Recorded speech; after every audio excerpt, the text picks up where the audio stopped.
Hello, I'm Maciej Mikos and you're watching World Talks.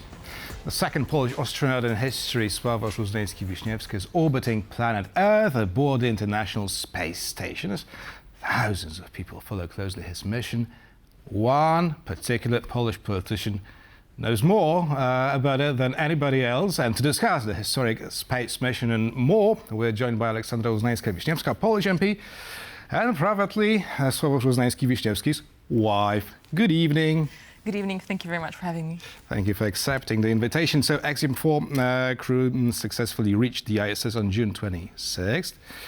Did everything go as smoothly as planned? So, as you know, the mission has been postponed multiple times due to a variety of technical issues, both on the level of the Dragon capsule, which has been replaced over the past few months. So the original capsule that the mission, the Axiom-4 mission, was supposed to use has been taken by the NASA and US administration, following the political decision of the American administration to evacuate, in the process which was called the evacuation of two stranded American astronauts who spent up to 8 months on the ISS due to the error with the Boeing Starliner. Therefore, the capsule has been changed. Then there was an issue with the leak from the SpaceX Falcon 9 rocket, during one of the tests, static tests of the rocket. And then we had experienced an issue on the space station itself with a leak in the Zvezda, in the Russian module of the ISS. And this all has led to a significant delay of the mission. However, I'm very happy to confirm that right now, Axiom-4 crew, including my husband, is safe and sound, orbiting around the Earth. But what were your thoughts back then? When it was like postpone, maybe, like it was like a sign from the God, not to do it. Well, of course, my husband is a scientist, so we very much rely on data. However, I have to say that, this has been quite distressing, for all the closest ones to Sławosz, but we've been anticipating the launch, and we've been very happy to see, that the Falcon 9 of this incredible technological prowess that Europe, to be frank, does not possess, heading all the way up to orbit with, booster returning back to Earth. That was really quite a tremendous, beautiful, but also at the same time quite terrifying experience to watch and to witness from Cape Canaveral, from Florida, just last week. Talking about terrifying, right? Because, well, we know that your husband is under a constant medical supervision. What about you? You're part of his team.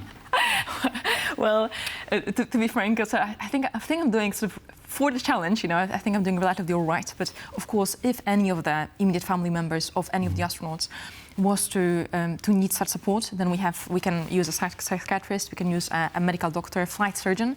Actually, I am in touch with Sławosz's flight surgeon. We're exchanging, every single day, just a little snippets, on how is he doing medically. As the adaptation to microgravity, in fact, is a challenge to every human organism. We are here really violating all the rules of Homo sapiens biology, only thanks to science, really. And but when it comes to fluid shift, so the fluid that normally is back on Earth in our legs, it moves around the body, leading to what might seem like a slightly puffy face, of the astronaut. But also this leads to headaches. This leads to also issues sleeping on the ISS. In microgravity, it really, attached to what seems like a sleeping bag, but in a something that looks like a phone booth, really. That's small size of a sleeping space area, great noise surrounding you at all times, So this is really a great technological advancement that we are able to put humans on lower Earth orbit. And obviously every, single part of my husband's organism currently in body is being strictly medically monitored, with all the data being collected for the sake of humanity, really, yeah. Right, because this is part of this mission, right? To Yes. monitor how the body reacts to these extreme surroundings. Now, the mission ends in about 10 days if everything goes according to plan. As you have mentioned, the astronauts stranded out there for long months. And will you be there for your husband's homecoming in the Indian Ocean? Hopefully, we very much hope to see him. He's going to be most likely, he's going to splash down off the coast of California, in the Pacific. And however, the re-entry to Earth itself is a sort of a carefully planned operation. So again, we're waiting for a number of technical arrangements and to see, how the station orbits around the Earth and what's the angle towards the sun. When is the safest? As obviously, the safety and security of the crew is the most important thing. And then, what's going to happen is that the capsule is going to re-enter through atmosphere with this incredible speed and, with incredible heat as well, surrounded by a heat shield and a plasma. And at some point, actually, the mission control in Houston loses the contact with the crew for a dozen of minutes, so-called a blackout due to plasma. And this is the moment when we all sort of, hold our breaths and we wait until the communication is going to be reestablished, and they splash down to the ocean, hopefully, safely, securely, then handled after by the SpaceX crew and SpaceX helicopters, which then will take them to Houston. And then I hope to be able to be there together with their flight surgeons and the medical crew, transporting them safely back to Europe. Yeah. And after they reach Europe, what happens next? I mean, what happens with you and your husband? Yeah, so he's going to go straight into the clinic, to a particular specific clinic for astronauts in the EAC, so European Astronaut Center in Germany, in Cologne. There is a particular hub, that is going to collect all the data from his body, and then he's going to make sure that actually he's going to return safely to health.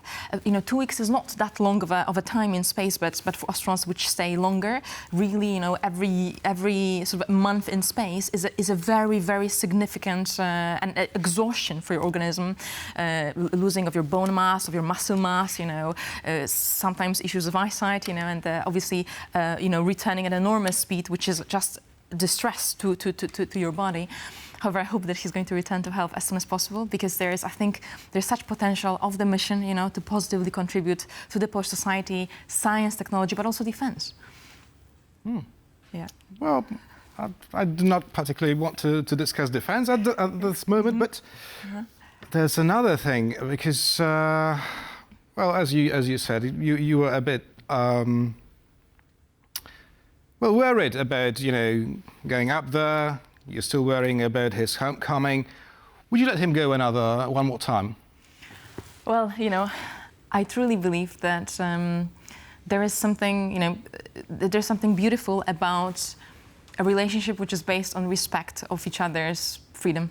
And for Sławosz, our scientist and my husband, the dream of going up to space has been such an integral part to who he is as a person since really being born. He was born on the 12th of April, which is the day that Yuri Gagarin went to space, So he was born on the anniversary of that.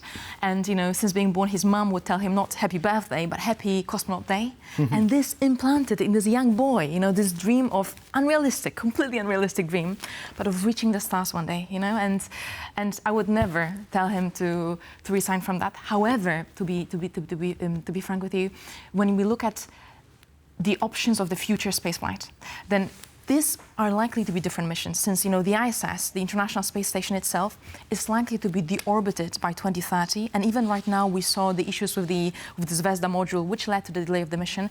The ISS is an old spacecraft at this stage, And once it's deorbited, then we'd have to think, okay, if we want to continue human spaceflight, and Europe, I think, really, really should consider, how not to lose our access to low Earth orbit, which we actually would lose, with the ending of the ISS as the project. Then, the next project's potential could be that of returning to the moon. As, Artemis, like the sister of Apollo in mythology, it's just, I think, this beautiful connection, are the planned crewed mission that are currently being prepared, in fact, of humanity returning to the moon. The moon, in fact, also being a stop on the way to Mars. So, there's big plans for human exploration of space, still planned and ongoing. And I truly hope that our country, with this considerable investment that has been already made, will be able to use the momentum, the sort of the positive interest in the mission, to be able to also plan ahead for the benefit of the return for the investment. Yeah.